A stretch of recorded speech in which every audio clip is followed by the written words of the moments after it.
Welcome back to the Butts and Stuff, a barbecue podcast. I'm your host, Chris, here with my co-host, Jazz. What's up? What's going on? It's my new entrance. There you go. This is what I'm going to do every time now. I'm starting to look like an alcoholic over here, though. Well, it happens. What the heck you got going on over there? I got a lot going on over here. What is that bottle that you have brought us? All right, so, yeah, let's start with this, because this will probably be a minute or two. So I mentioned on one of our last podcasts that I went to Mexico. Now, I don't know that I've... Anytime someone says they went to Mexico, what is that movie? Y'all like Mexico? You boys like Mexico?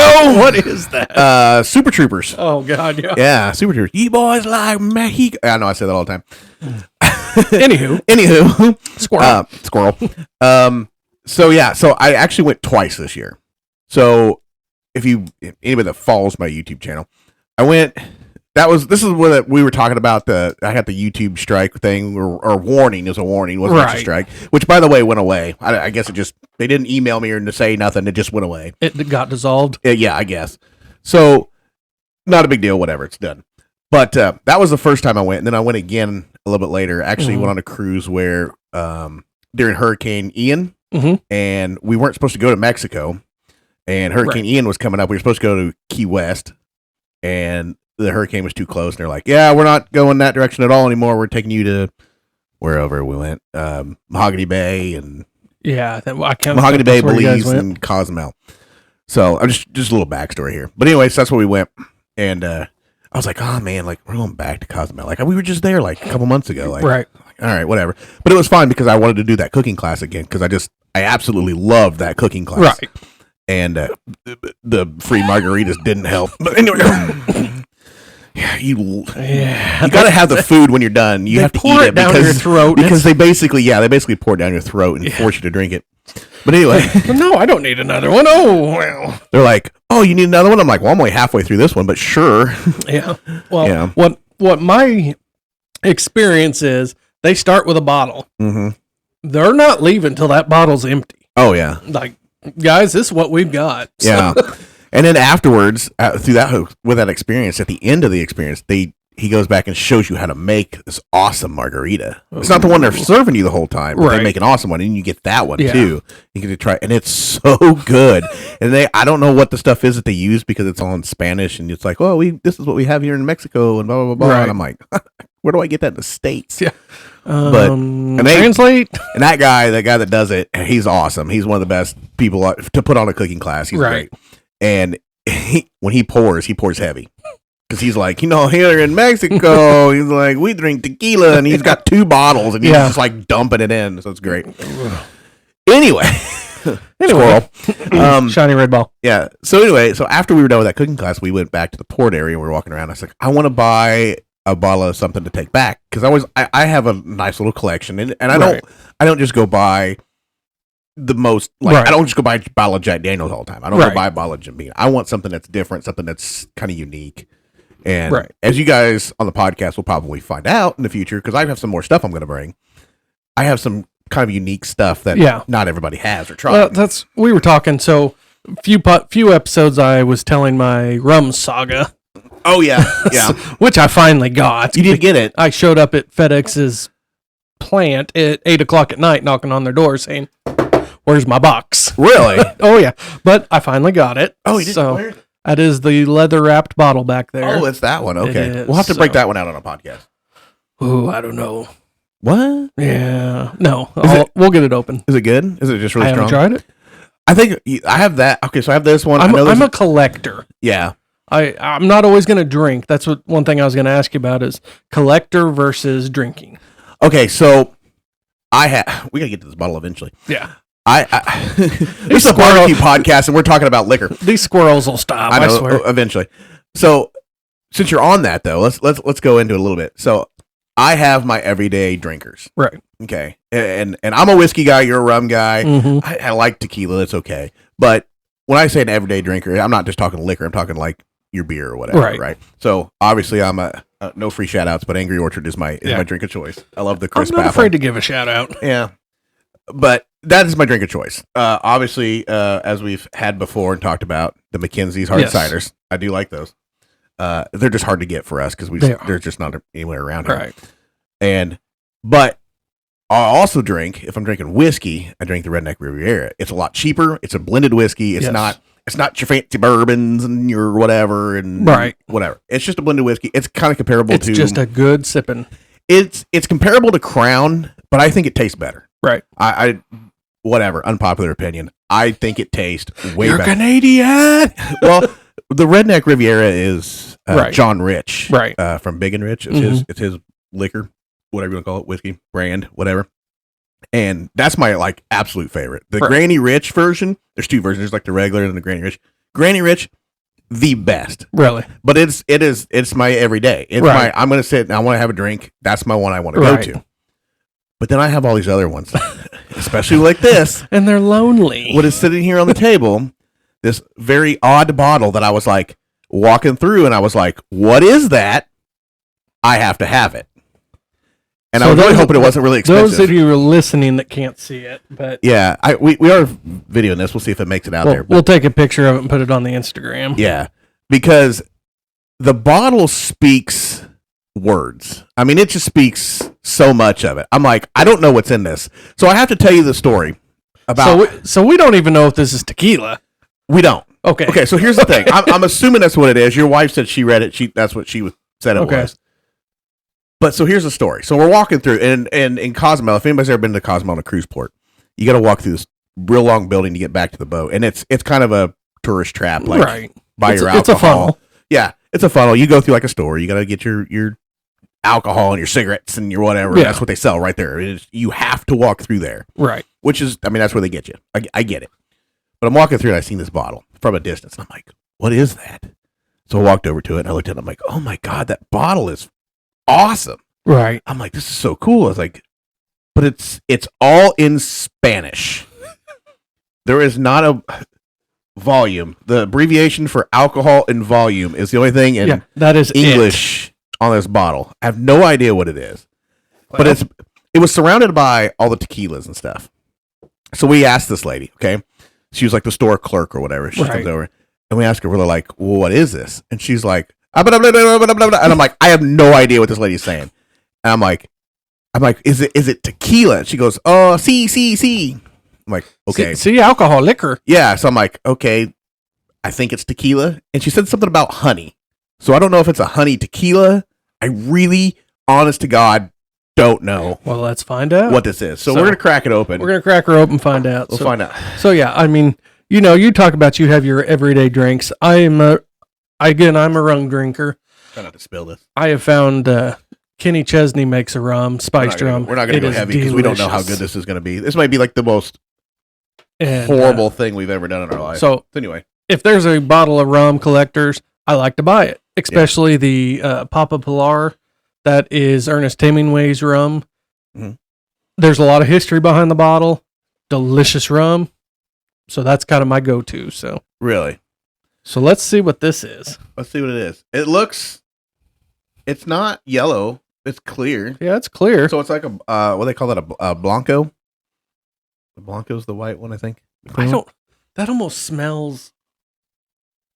It smells like rubbing alcohol. It smells like a schnapps. Is that what? Yeah. Almost like a peachy smell. Yeah.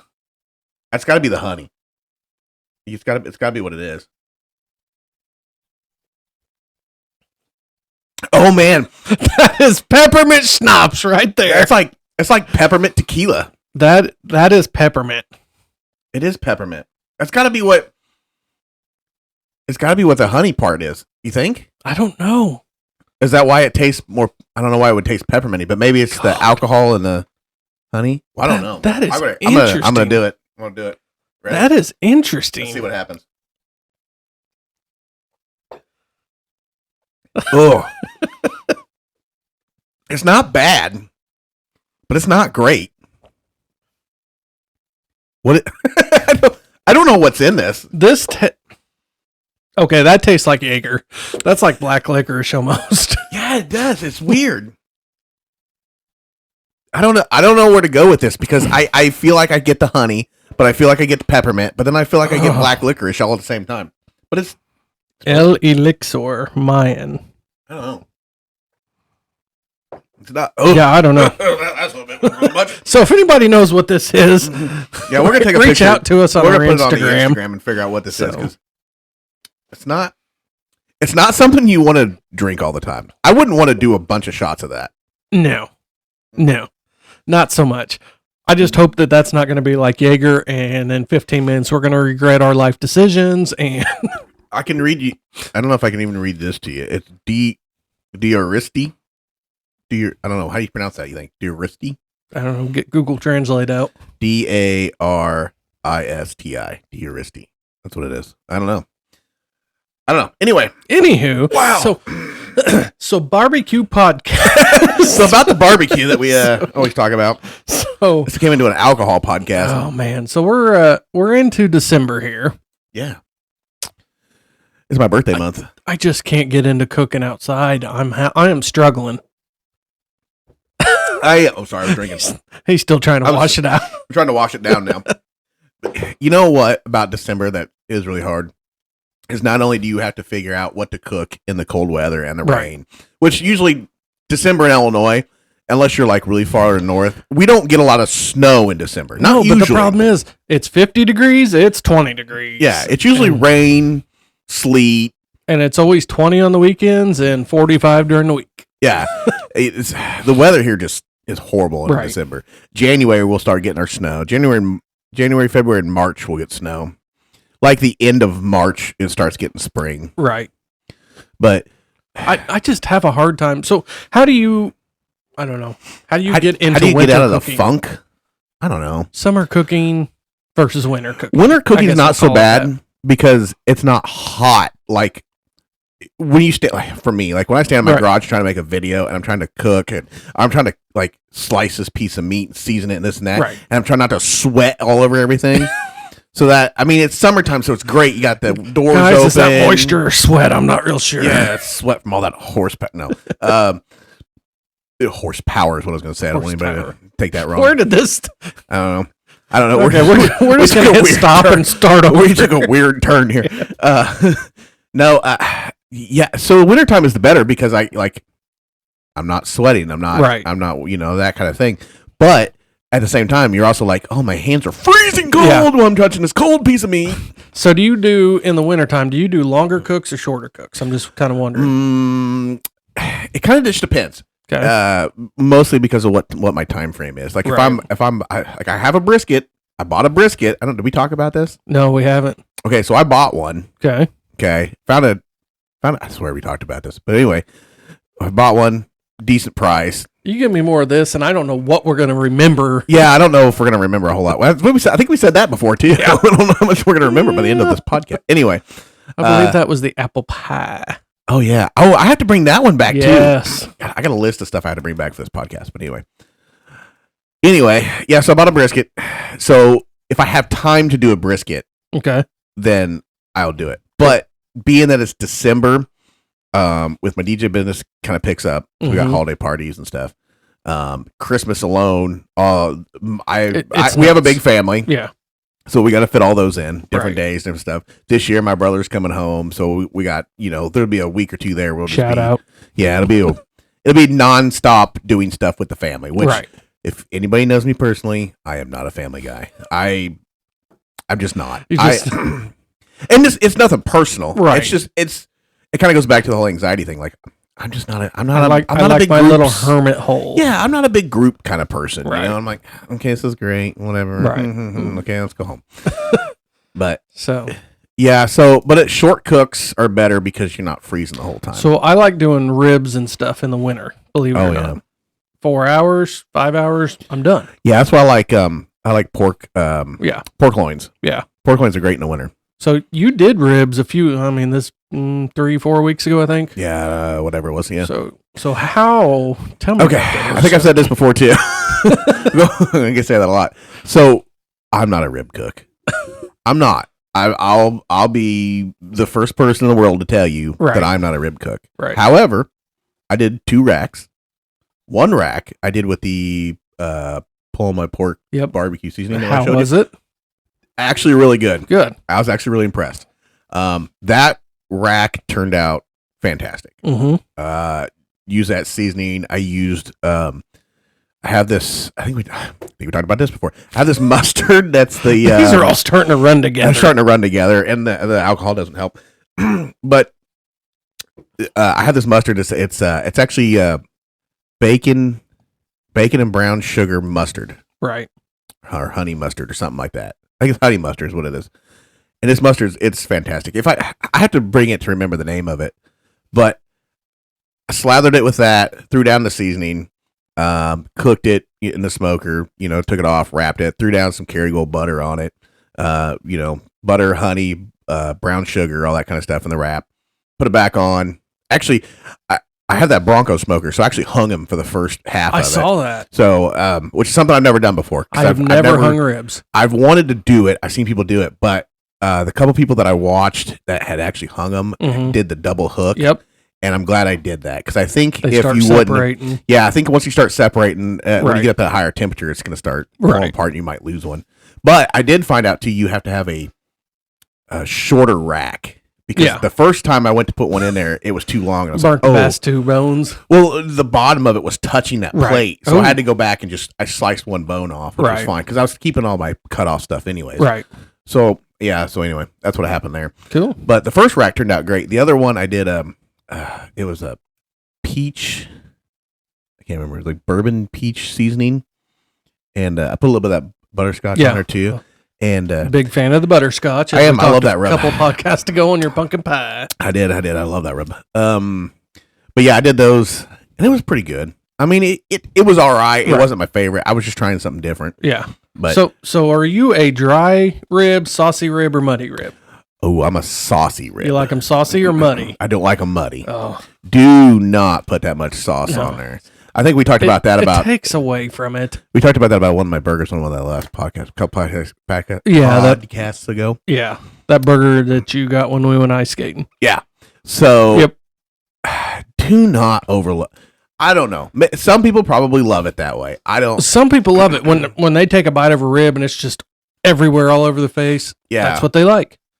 And that's fine. I mean, you like what you like, and I get that. Like, I'm not going to tell you it's wrong, but for me, I just like don't slather it in so much sauce that I can't taste the meat. And right. I just want a nice thin layer of sauce. Yeah, you almost want like a glaze on your barbecue. Absolutely. Your rib. And that's what I did with my sauce. I took my sauce and I always mix it down with a little with that sugar-free soda, and I heated it up and all that kind of stuff. But anyway, I just put it on there and just let it kind of drizzle over it, whatever, make like a nice coating or whatever over it. And there just wasn't a lot. Right. When you take it out like the next day or something, if you don't eat them all, like next day you take it out, you want to like reheat it or whatever, you can't even tell there's sauce on it, but you can taste it. Yeah.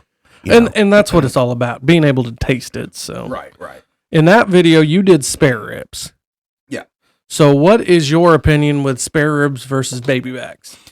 Be very careful of which ones you buy. Because in that video, the one with the bourbon peach, I didn't realize when I had bought it that those ribs weren't all the way through it. Right. So when I went to start trimming it, I was like, oh. So they started off as St. Louis style. Yeah. And you had to trim them down. Yeah. Right. And I was not exactly happy with that rack. The other one was perfect. Right. But the one with the bourbon peach stuff, that rack, I was very disappointed. Right. It is what it is. You'll have that. So I am a baby back guy. Yeah. I just like the way they cook. I like the way they look. They present very well. I'm probably more of a baby back person. Yeah. They just happen to have these on. They're just not as much sale or meat whatever. on there as there is a spare rib. Right. But it does tend to be a shorter cook. Mm-hmm. That is just my way to go. Yeah, especially if you're going for time. Baby back's probably the way to go. Time and presentation. Right. Baby back's definitely way. That's just my opinion. Tequila's got me burping. So spare ribs sometimes have the longer bones. They do lay better in a box when you're presenting them. But getting a little empty there. Well, I was going to see how much was left. I was going to do the last little sip of this one. There you go. So that is why I prefer to go with baby backs, but that's just me. But I mean, I'm with you. I do agree. Baby backs are probably the ultimate rib. right. But I don't know. Like I said, I bought them just because they were cheap on sale. So I already spent enough money because I walked in. The first thing I found was that brisket.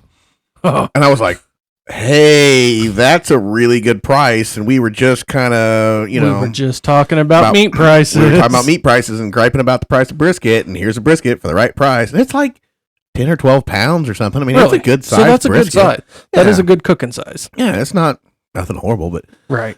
I mean, I've done smaller ones before, did just fine, but that one was just, I don't know. I just found it and I got it, and I wasn't supposed to buy that. I wasn't supposed to spend that kind of money, and I did it anyway. I went home and was like, so sorry. So listen, Dear, I'm sorry. I don't know what to tell you. But anyway. When it comes to meat, you got to have a budget. So when you do your ribs, Mm-hmm. and you, I know you normally do them on a pellet grill, but That or a Bronco. or Bronco. Yeah. So when you did a Bronco, what kind of charcoal do you use? I am a briquette guy, Okay. so See, that's my thing. What's your opinion? Lump versus charcoal, or So- lump versus briquette? if I'm Lump versus using charcoal. We're all talking about the charcoal. Weber kettle, Yeah. I will use lump. Yeah. It gets hotter, and it just burns hotter. Yeah. However, it doesn't last long. Right. So I will not put it in a drum Right. because it will not last as long. Right. But So overall, I'm a briquette guy. totally agree with you. I am probably a lump person normally, but if it comes to my drum, You it's got all the briquette. lumps. It's I got the charcoal lumps. Anyway, squirrel. Anyway, so I like the charcoal lump Right. for pretty much anything, but when it comes to the drum, it's got to be briquette. Oh, it has to be. And I know a lot of people are like, "Oh, you can't use the briquette because they use some kind of glue to hold it all together." Yeah, it's been around for 1,000 years. Yeah, Like, who cares? It'll be okay. It'll be fine. So, I'm what's- pretty sure the exhaust fumes that you breathe. So and what's whatever different else is- between that and a pellet? A pellet is still compressed. Yeah, a pellet's I got mean, something that holds it together. They're using something to So hold it what's- together. What does it matter? People use those all the time. The only thing though is like I've been using that Royal Oak lump. I don't Yeah. know what you normally use, but you use Royal Oak, No, I'm Kingsford guy. Kingsford. But- Well, I use the Royal so Oak. I have got the Mastercraft. Yeah, That's pretty good. I can't. they make a remember- lump. No, the briquette. Mastercraft makes a lump. Oh, Mastercraft makes Yes. a lump. So Oh, I didn't know that. Where you get that at? Walmart has it, Oh, okay. but I do use Royal Oak sometimes. But briquettes, I'm a Kingsford guy. Yeah, I use Royal Oak briquettes or Kingsford I can't remember that brand that I got was that Or had like B&B if I can get it. eucalyptus in it. What? Oh yeah, There's a. Why would you want eucalyptus? it's That'd be a- like adding mint to your charcoal. Why would you want? It was good. What are you cooking for Christmas? Peppermint. It was that faux. What is it? Faux Foco. Foco or something. Yeah. Foco. I know there's a couple different brands out there, but I like the Royal Oak. Royal Oak's always been my brand of choice for lump Fogo. or B&B. B&B is definitely a better, very much better brand. It's just hard to come by. But See, for I like lump, Royal Oak. Royal Oak is great. Yeah. However, the last probably 6 bags I've had have been like tiny little chips. Have you ever had any of the bags that have the metal in them? I've had one piece of metal so far. Yeah. There's been a couple I of am- lumps that I've opened up, and there's just little pieces of metal, almost like rebar or straps or something. It's like usually that. like a strap. Yeah. Like they had some kind of strap attached to something. And it just makes me wonder where are they getting these? You know, probably from pallets. What are we sourcing? I don't know. So- I have wondered that before. But I love their lump, but it's just the last like 6 bags I've gotten, there hasn't been much lump to it. It's all Right. been like tiny little, like almost pellet like Yeah. chunks. Like, Yeah. you know what I mean? It's hard. It is very Or hard. chips. Maybe chips, maybe. Chips. Like, I don't like the wood chips. I don't like Yeah, I wood don't chips like wood chips at either. I all. don't use them. I don't. You know, when I first started out, that's all I knew. Yeah. You soak the wood chips in water, you throw them on. Well, that's what I did with that Brinkman smoker. I cannot. I despise chips now. That's how I got some smoke. Well, yeah, but Because that's how I thought You how look you and- smoke okay. something is you had to have smoke. And if you didn't have smoke, it wasn't good enough. if it wasn't billowing smoke, Yeah. That's exactly what I thought. And then I got to learn it and I'm like, oh, that's not how you do that at all. What is clean smoke? What is clean smoke? So I don't know. Yeah. So do you get your B&B at home? No. I get B&B usually from Academy is about the main place. I know there's some other places that have it, but it's usually you can get it from Right. there. But yeah, at home. We had a discussion. We started to talk about at home. Okay. So at home, and this time they didn't have this biggest selection. I went there one time and they had like this giant wall full of like grilling accessories. Because they have like kitchen stuff in there. And I mean, they have everything from like. I want to stop you real quick. Paint me a picture. Of what? Of at home? Of you walking into at home alone. Okay, so we're okay, I know where you're going with this. So picture this. A couple weeks ago we talked about my barbecue trip. This is Right. this is where this comes from. Yeah. So we went to this barbecue trip and I'm by myself and I walk into at home and it's literally me and everybody else in the store is like a 30 to 50-year-old woman. Or I should say maybe 60. female. No, I didn't really see anybody that old. It was like probably 30 to 50. I don't want to judge. I don't want to be an ageist Right. here or whatever. We don't need this podcast shut down already. Yeah, but it was pretty much the gist of it. It was Right. 30 to about 50. It was every corner I turned, there was at least one or two, and I was like, oh, and they stared at me because I'm in there by myself. I'm the only dude in this entire store, and it's all like, of course, it's Christmas time, so they got these like tons and tons of Christmas decorations. So all these ladies in there, and they're Right. just shopping for the Christmas stuff and whatever. And then there's me looking for grilling accessories. Y'all got that grill. I'm like, yo, I'm going back here. This girl, I gotta look back here, you know. And I'm like, I felt very out of place. That was probably the most out of place I've ever felt in a store. So in there, and I'm like, yeah, this is not my people. Oh, gee. But they have this cheap grilling stuff. Okay. Okay, so it's like Char Grill brand or something like. There's a couple different brands, Right. not just Char Grill. Don't yell at me, Char Grill. But I like your stuff. I use it, I swear. I did actually. I think two of the things I bought were Char Grill brand. Anyway, I went in there because I was trying to find a bigger steak weight. I ended up just buying just another small one because at least I'll have two now. Right. But that's what I went in for. But it's like cheap. It's like $4, $5, $6, whatever. You know, and everything's like dirt cheap. I got Right. a little grill brush because wanted another grill brush and just whatever. I didn't spend that much. But that's just the place to go if you want like dirt cheap grill accessories Cheap at home. Well, you go to like Home Depot or Lowe's or wherever, Academy, that you go buy your grilling stuff, and their stuff's good stuff, but it's expensive. So It's on a higher price. I went to Academy a couple weeks ago. Yeah. Their selection was bad. Yeah. Granted, it was right after Black Friday, Yeah. and I'm sure everything was bought out. But Probably. I just had a hard time. Normally, they have everything.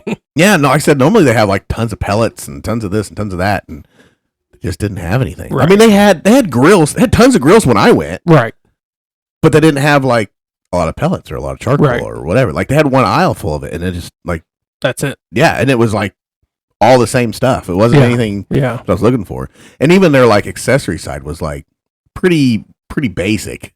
They didn't have a lot. Yeah. It's tough. But at home, like I said, at home is the cheap brand, which I mean, you get what you pay for. I mean, don't get me wrong, you are going to get what you pay for, especially when it comes to grilling. It's going to be the little thin bamboo cutting boards and stuff. Yeah, Like that. I mean, and they have a decent selection of stuff, but Right. it's the cheap stuff. It's Yeah. nothing. You know, and that's why I went there because I'm like, okay, I need a little steak weight. Well, I don't want to spend $20 on a steak weight. Right. I just want like a $6-7 little cheap cast iron steak weight because I don't use it that much. Right. You know. You just need it for your inventory. Yeah, because I was like, I got to the point where I was making steaks and I was like, okay, really need two of these. Right. Because I can't do two at the same time. Right. I want to be able to put good lines in both steaks, Yeah. make them look good, and I just couldn't do it. Yeah. So I had to get another one. Eh. Pretty much all that You was. got to have the tools. So. Right.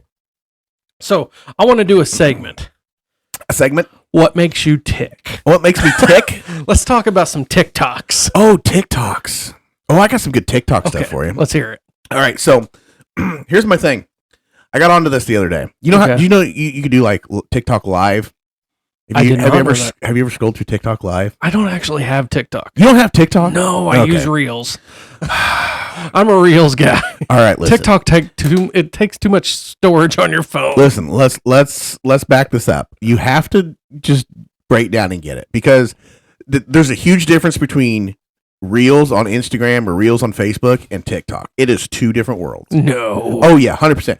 And I'll tell you why. And I was talking about this tonight with my wife because Instagram, when you get on their Reels, you'll get into say it has some audio song with it or whatever, right? Right. And then it's just everything after that has something to do with whatever that first one is. So you just keep scrolling, and then if you start to notice, it all kind of comes back to something that first one was tagged in or audio or whatever. Right. Where TikTok's not like that. Yeah, TikTok Reels will give is you always about anything. okay. If you stop and pause on this guy smoking, Yeah. your next 10 are going to be about barbecue. Yep. And that's all you're going to see. Yep. Where TikTok will, I mean, it kind of goes off of your follows, Mhm. but then you'll get some random stuff in there too. So it's kind of nice because you can go through all the people that you like and you follow and you watch their stuff, Right. and then you can go over and be like, okay, I want to see something new, Yeah. see what else is out there. So I came across something. Okay. I spent, I would say, at least a good 45 minutes. He went down the rabbit hole. Okay, I don't know how to say it. So I found this guy on live. Okay. Okay. And he had his camera set up in the corner. He was on a food truck. Okay. And he was just serving hot dogs. He had a hot dog truck, is what it was. Okay. And I watched for 45 minutes this guy serve hot dogs out of his hot dog truck. No really commentary. I mean, he kind of talked to the people a little bit, whatever. But not like, hey, I'm making this hot dog. Hey, I'm doing this. No, it was just watching him make hot dogs. And I was fascinated.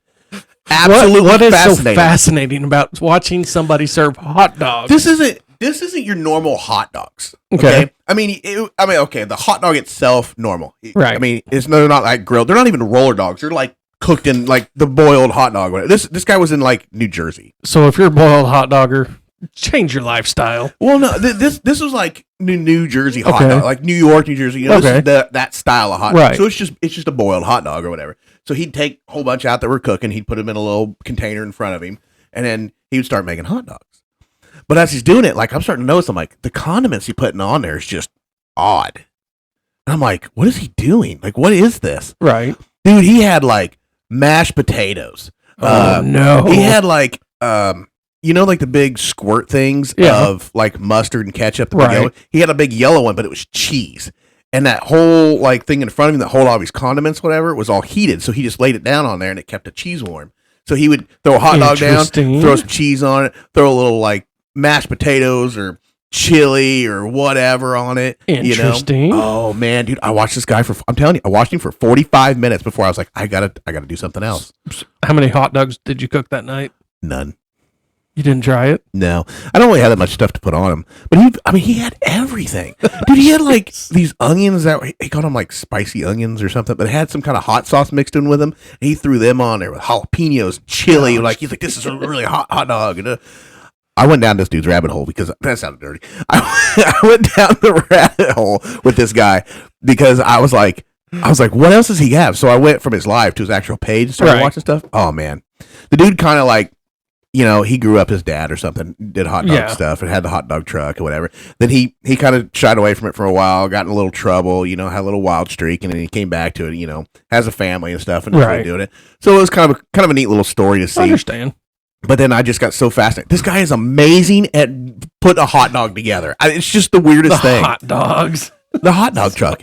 And then, of course, then you watch that. Then next thing you know, you start scrolling through and all these other lives start showing up. Right. So then I started seeing like, it was like a Saturday morning, Sunday morning, something, and there was people like doing like breakfast service at a restaurant, and and their phone or whatever was faced onto their line, like their griddles and Their stuff. line And it was just them cooking, not talking, not saying nothing, just them cooking, serving food. There's times I can watch that for hours Yeah, and just how it's fine when it's like really moving really fast. Right. And people are like really going and stuff because you're watching them like, man, they're really quick at this. But if they're not really doing anything, just letting something cook, like it's kind of boring. right.